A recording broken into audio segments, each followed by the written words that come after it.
on, everybody? Robinson DUP. We've got a nice hot rod today. Hell yes. Toyota Prius. It is nice. a chic mobile. We're doing, it feels like we're doing 2 miles an hour and we're doing over the speed limit. It still feels slow. But anyway, John and I were just talking on camera, off camera. Now we're going to talk on camera. I haven't had my coffee yet, and it's already... I know, brain's not working. It's already later in the morning. I'm still not Gotta wait till we get into Delaware. Sorry, guys. We were actually just talking about dealing with injuries while on the course of training. So, in my last Road to Pro debut, you heard something regarding I had my knees were kind of getting inflamed again, though they're starting to feel better. And I had like a little tweak in my lower back that was like in a weird spot. It was like by my tailbone. It's finally starting to let go, but I have not deadlifted all week. I haven't squatted all week. So how was I working around it, basically, is what we're talking about, because I was also talking about a client. I was actually doing a lot of high rep quad extensions, hamstring extensions, drop set type of things, leg press. And for my back, I just did anything that was basically like a row where I could put my chest into something where my lower back wasn't exposed. Even though I keep strict form, I didn't want to take the chance of like restraining it, just because it's still a little iffy. So I did a lot of, I guess the machine where you can plate load it, where you can do like T-bar rows and stuff like that. I was doing that, or lat pull downs, or barbell rows were even okay as long as I had my hand posted against something. But, you know, the thing I'm finding with is as we train, whether you're new to the gym or whether you're veterans in the gym, you're constantly dealing with, at least if you're training for results anyway, especially if you're training for results, let's put it that way. If you're just like some regular Joe Schmo who doesn't do much of anything, like Planet Fitness, you don't have to worry about that, because your intention is not really to do much of anything while you're there. But for those of us who train for results, yes, I'll take every shot I want at Planet Fitness. You ready? Because they're going to get sued soon. They just kicked out a pregnant woman. Did you hear that? It's because her belly bump was exposed. Yeah, they're going down. They're going down, and and the whole racism thing with the Muslim woman with the headdress. They wouldn't let her stay in there with that. I just was dumbfounded when I saw that. But anyway, enough about those idiots. We're talking about injuries, and you know, when you're training for results or you're an athlete, injuries are bound to happen because you're always kind of pushing the envelope a little bit, and you're constantly training, so there's wear and tear on your body, and things begin to break down. Even with perfect form, sometimes things just go wrong. It's a bad day. Like for instance, it wasn't like I was doing deadlifts with a rounded lower back. Something just did not feel right. It immediately just knotted up. I foam rolled, I heated, I stretched, I did all this hip mobility stuff. John, you know, worked on me a little bit in terms of stretching out my legs and things, and it still happened anyway. And it still, even with all the other stuff that I was doing after it happened, the knot wasn't releasing itself. So it gets very frustrating, and especially for somebody who's in contest prep like myself right now, where kind of time is of the essence. I don't want to deal with a lot of injuries because I've worked so hard and so long to build up my legs. My fear is that they're going to start to atrophy a little bit because I can't squat. And as much as I like to, you know, it's leg pressing and doing leg extensions and all that stuff, it's not the same as squatting. I don't care what anybody says, you cannot repeat a squat by using machines. It doesn't engage the muscles the same way. And I don't think, in my personal opinion, I get better hypertrophy out of squatting than I'll get out of leg press or quad extensions, even if I use occlusion training. I feel like I get a lot more use and mass on my legs by doing squats. The reason why this came up too is because I also had a client, hey Angela, what's up? And her husband Matt, who are currently dealing with lower back issues. They were doing deadlifting following my plan. You know, they were dealing with some lower back soreness and tenderness. I've been rearranging their plans to work around that, and you know, Angela messaged me and said, oh my God, you know, I'm really frustrated because I've been working so hard and training so hard, because she might actually do a bikini competition next year. That's what we're aiming for. Right, Matt? John? That's right. We're aiming for that bikini competition. But she was so excited because she was getting so many results out of the gym that, you know, she just kind of felt defeated. And me being the coach who's dealing with the same feeling as telling her, just be patient. Don't worry about it. How does it feel, Greg? Don't worry about it. And then I catch myself going, well, I'm telling you not to worry about it. Well, I'm doing the same thing. I guess as a coach, you have like that parental protection. Yeah, absolutely. Where with yourself, you know, you're just as insecure as they are. But I'm going to let John talk on this because he's dealing with some issues as well. We'll do part two. Go ahead, John. Make it a long video. Long video? Yeah, why not? What's going on, guys? John Garifano, Strength is Life. So here's my take on the injury issue. I was way too bright to not have my sunglasses on. Sorry, guys. I know you love seeing my eyes. Here's my take as a coach on injuries. I think that injuries happen for a variety of reasons. One is poor organization of the spine. If you guys have ever read the book "Becoming a Supple Leopard" by Kelly Starrett, it's a very advanced book.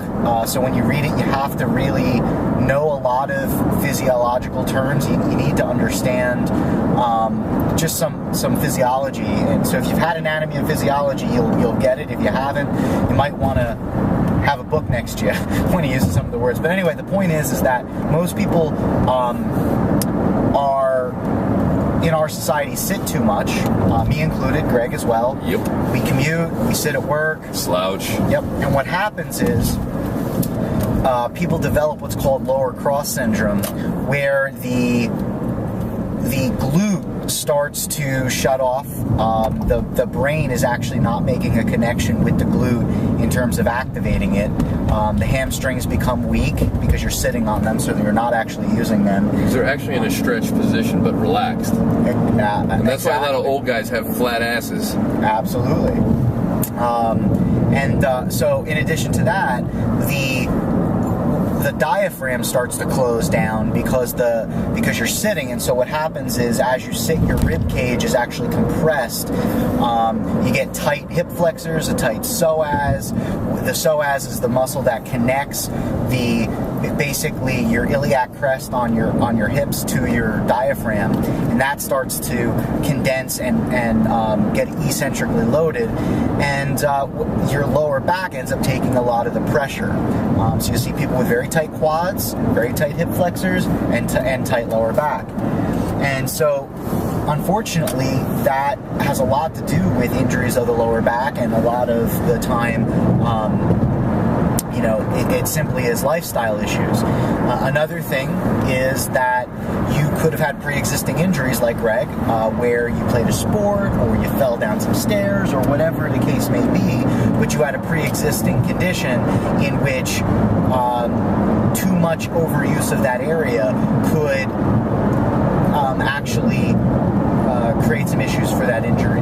So, for example, with Greg, if he does too much squatting, though he may use proper form and organize his spine the best that he can, he will still hurt himself because the area is not stable. His knee is not stable. So that's another issue, is if you have pre-existing conditions. The third thing is just bad form, and we see that all the time in the gym. People who are unorganized with their spine, they're not performing the movement correctly, they're loading too much weight onto the bar. Ego lifting. Right, exactly. And they're just simply not using their brain. They're trying to impress people in the gym, or again, just not being smart with their training. Another reason why injuries happen is because of improper periodization or no periodization. So, for example, I see a lot of people who, they'll do 5-3-1 training and never read the book, Jim Wendler's 5-3-1, and never really understand that you're not supposed to be using 100% of your max. And a lot of people don't even max. They go, oh, I can do 225 for 8, so that means I can absolutely squat 350 for 1. Not really, man. Not unless you've done it. Not unless your central nervous system has adapted to that. So anyway, the point is that if your program doesn't have proper periodization, doesn't have you from time to time switching up your rep ranges, the load that you're using, and doing it in a methodical manner where you're using progressive overload, you're adding a little bit of weight each week, not a lot of weight, you can get injured. So those are the reasons why people get injured. Let's talk about what you can do about it. Well, from the lifestyle-induced stuff where you're sitting a lot, simply try to stand as much as you possibly can. And that's easier said than done, but there are certain things you can do. If there's an elevator, don't take the elevator. Just take the stairs. In small buildings, I'm on the 27th floor. That's a lot of steps. Listen, you want to get big legs? He keeps complaining about his legs. That's what he needs to be doing. You wouldn't have to do so much cardio if you did that. I'm sure the building security would be happy to set off the fire alarm and take the steps. Doing Rocky training. Absolutely. But yeah, so, you know, take the stairs, park really far away from your destination, and walk really far. These are things you've heard, right? And you don't get extra credit for doing these things. It's just called, this is what you should be doing. So they should already be part of what you do. At work, try to stand at your desk if you can. If you have a desk where you can maybe adjust the height and stand and do a little bit of work, do that. Take periodic breaks every hour. Try to, you know, get on your feet and stand. Try to stretch. Go into extension where you're actually doing back extensions. Maybe pick a room where there's no one in that room at work, and, you know, do some lunges. Try to do some back hyperextensions, do some stretches. Those kind of things will do wonders for your health. Also, when you get to the gym, foam roll, do mobility work, do dynamic warm-ups. You know, do things like that. A lot of time when I work with athletes who have issues with their lower back or their hips, one of my first go-tos is getting a lacrosse ball and putting it in your glute, in your butt, and legitimately rolling out the tension and the adhesions in the hip and in the glute. And typically it's the glute, the glute minimus or the glute maximus that are really tight. And you'll see a lot of hip translation going on and anterior tilting going on because the glute is really tight. So that's another thing you can be doing. So foam roll, dynamic warm-ups, you know, mobility drills, using bands. I've done some videos on that. I'll do some more for you guys, showing you some things that I do. Another thing is with your periodization with your program, don't jump up and weight too much each week.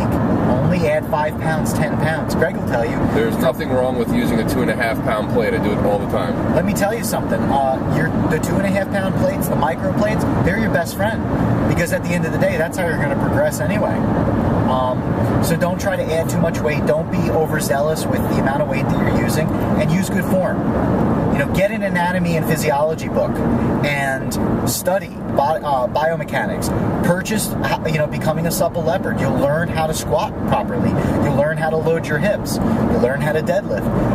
Watch videos from Greg and I about, you know, how to squat and deadlift. Learn the form, practice your technique, and get better at it. You'll prevent injuries.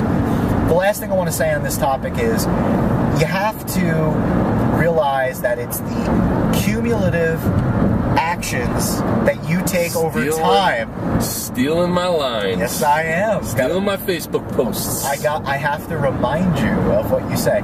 It's the cumulative actions that you take over time that contribute to your goals in life and just in anything.